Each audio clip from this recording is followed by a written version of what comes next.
Do you ever get into bed at 11 p.m. when you have work the next morning and you say, I'll just spend 5 minutes on TikTok, and you end up spending 6 hours on TikTok and the sun's rising and you say, oh no, I have work in 30 minutes. I grew up with technology all around me growing up. Computers, smartphones, tablets, all of it. Technology is something that's influencing society more and more every day. I took a class survey and 100% of you said you don't feel the need to check your phone every half an hour. 66% of you said that you spend 3 to 4 hours a day on your phone. In this speech, I'm going to try to persuade you to use better social media habits on your phone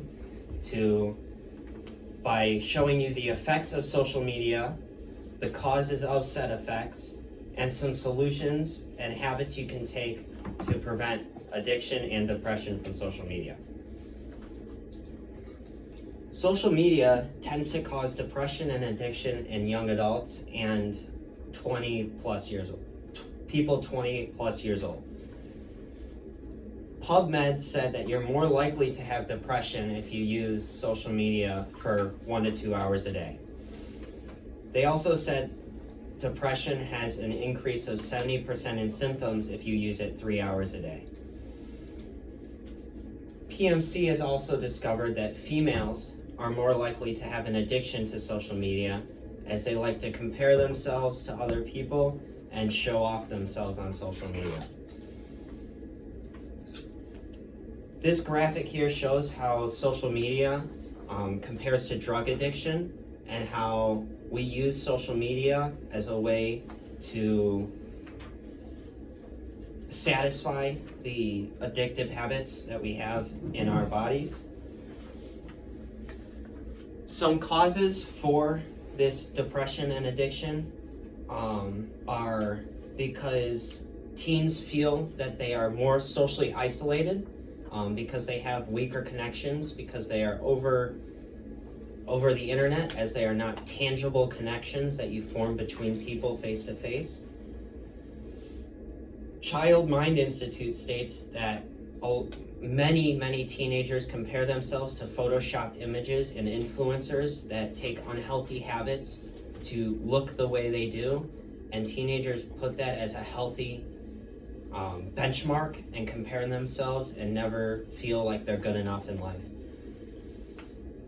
Insider magazine also stated that 43% of young adults constantly check social media, and 20% state that social media is a large source of stress for them in their lives. Some solutions to prevent this social media addiction and depression are you can spend only 30 minutes a day on social media as to reduce your exposure to photoshopped elements and other people, so you aren't comparing yourself and feeling like you're not as good as other people.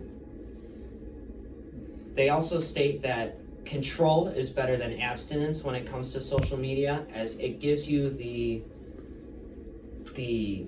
dopamine you're looking for, but it only gives it in little amounts, so therefore you become less and less tolerant to it and less addicted to it. They also suggest to become interested in new hobbies and interests to allow you to have something else to get that dopamine out of.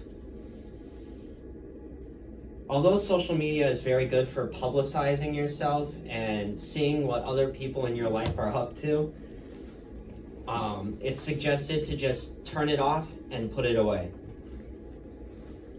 In this speech, I tried to persuade you to practice safer social media habits by showing you the effects of social media in your life, the causes of the depression and addiction caused by social media, and some solutions to prevent you from feeling factors to become addicted to social media. Some ways to prevent yourself from becoming addicted or from being depressed is to set Apple screen time limits on your phone so that it shuts off access to social media apps, and to start a new hobby to distract yourself from tendencies that make you want to use social media.